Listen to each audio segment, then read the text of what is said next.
नमस्कार दोस्तों, मैं अंकुर उपाध्याय स्वागत करता हूं आप सभी का एक बार फिर से अपनी नई वीडियो में। दोस्तों, बाजार में तो तेजी बनी हुई है, लेकिन स्टॉक स्पेसिफिक एक्शन ज्यादा चल रहा है क्योंकि धीरे धीरे नेगेटिव शेयर्स की संख्या बढ़ती जा रही है।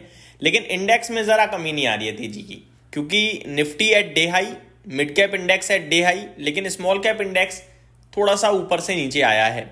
और मार्केट ब्रेथ जो पहली वीडियो मैंने आपके साथ शेयर करी, उसमें करीब 600 शेयर्स नेगेटिव थे, अभी 875 नेगेटिव हो चुके हैं। तो थोड़ा गिरने वाले शेयर्स की संख्या बढ़ गई है एनएससी पे। और बीएससी की बात करी जाए तो यहां भी थोड़ी सी गिरने वाले शेयर्स की संख्या बढ़ी है। बाकी मार्केट ब्रेथ बहुत स्ट्रांग है अभी तक, लेकिन सुबह के कंपैरिजन में थोड़ी कम हुई है। बात करें स्टॉक्स की तो काफी सारे स्टॉक्स आज एक्शन में दिख रहे हैं। शुरुआत करता हूं दोस्तों एक ऐसे स्टॉक के साथ जिसने कल नतीजे पेश करे अच्छे और आज शेयर खड़ा है 5% नीचे। KEI इंडस्ट्रीज दोस्तों एक बेहतरीन कंपनी है, ये बहुत ही कमाल की। काफी सारे निवेशक कह रहे होंगे यार नंबर तो अच्छे थे, शेयर क्यों गिर गया। तो मैं आपको बताना चाहता हूं कोई गिरावट नहीं है, कोई टेंशन का विषय नहीं है। नंबर्स अच्छे थे और पॉजिटिव ही रहना है। अब ये गिरा क्यों है? क्योंकि स्टॉक ना ऑलरेडी काफी चल गया था, अगर आप नीचे से देखो तो। अब मूवमेंट पहले ही आ गई है, नंबर्स अच्छे हैं, कॉन्फिडेंस होना चाहिए आपको कि भैया अर्निंग्स अच्छी आई हैं, यानी कि अगले 3 महीने सेफ, सिक्योर और बढ़िया। स्टॉक जब गिरे तब लेकर बैठ जाओ, लॉन्ग टर्म पोर्टफोलियो के लिए कोई दिक्कत का विषय है ही नहीं। एक बार मैं आपको बताना चाहूंगा कि नंबर्स की बात कर लें थोड़ा सा, तो मुनाफा कंपनी का 200 करोड़ पे आया है, 150 करोड़ से बढ़कर। रेवेन्यू 2730 करोड़ पे आया है, मार्जिन 9.88% के हैं और एबिटा 270 करोड़ का है। यूबीएस ने अपनी बाय की रेटिंग को बरकरार रखा है और टारगेट दिया है 4750 रुपीज का। तो सुपर, कोई दिक्कत का विषय नहीं है। गिरावट गेम का पार्ट है, मतलब पहले चल गया था इसलिए, बाकी कोई ऐसा रीजन है नहीं। दूसरा स्टॉक है अनंतराज। ये मेरे को बड़ा शॉकिंग और मतलब कुछ अनोखी टाइप चीज लग रही है। 3.5% नीचे है। अब अनोखी क्यों है वो समझिए दोस्तों। पहले कंपनी की तरफ से एक अनाउंसमेंट आई 7 अक्टूबर को, जहां कंपनी ने कहा कि QIB ओपन होगा और QIB होगा 695 के दाम पर। तब शेयर का भाव था 730। जी हाँ, अगले ही दिन शेयर आ गया 700 रुपए पे और 695 पे QIB अनाउंस हुआ था। सिर्फ अनाउंस करा कि QIB होगा और प्राइस अनाउंस करा, कितने रुपए का होगा ये नहीं बताया। फिर 14 अक्टूबर यानी 2 दिन पीछे खबर आती है कि QIB कंपनी ने कर लिया है, कंप्लीट हो गया है और QIB हुआ 662 रुपीज पे। यानी पहले जो 695 बताया उस पे नहीं हुआ, 662 पे हुआ। और QIB की मदद से 1100 करोड़ का फंड रेज हुआ, बड़ा फंड रेज था।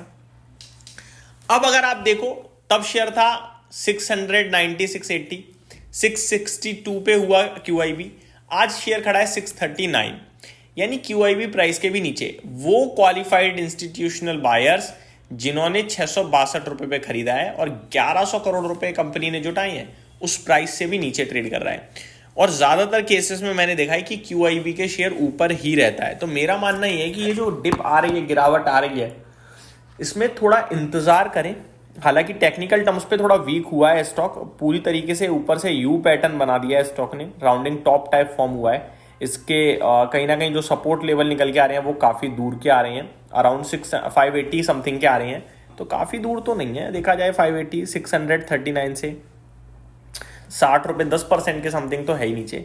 मैं ये बोलना चाहूंगा कि आज ये स्टॉक जो नीचे निकल रहा है ना, ये अपने 20 EMA के नीचे निकला है 663 के।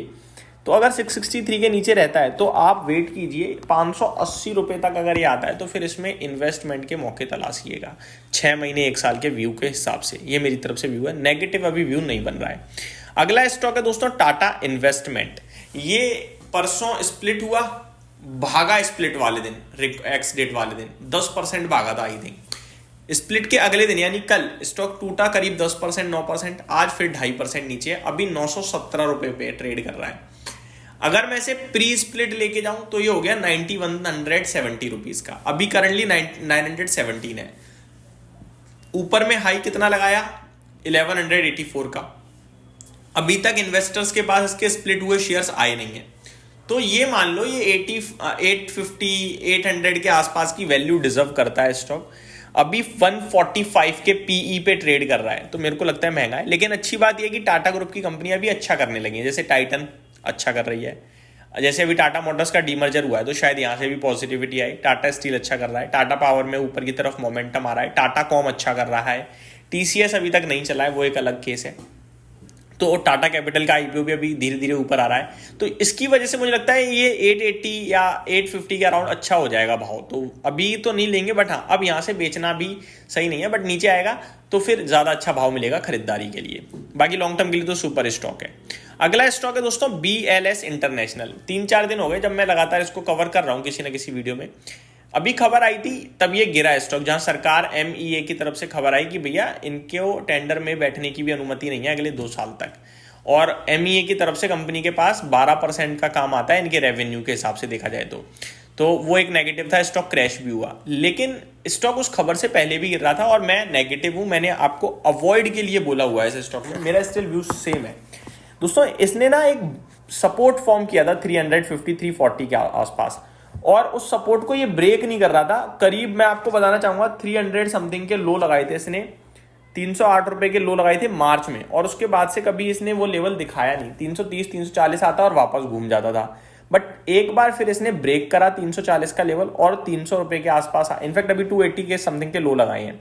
मेरा मानना है जब तक 330 के ऊपर नहीं निकलेगा नेगेटिव ही है ये स्टॉक, तो जल्दबाजी ना करें। आज की 6% की तेजी को देखते हुए वेट एंड वॉच में रहेंगे तो ज़्यादा अच्छा रहेगा। ये मेरी तरफ से अपडेट थी, और इस बीच में निफ्टी 25-500 की तरफ बेहद तेजी से बढ़ता हुआ। Thank you so much for watching this video. Have a great day guys.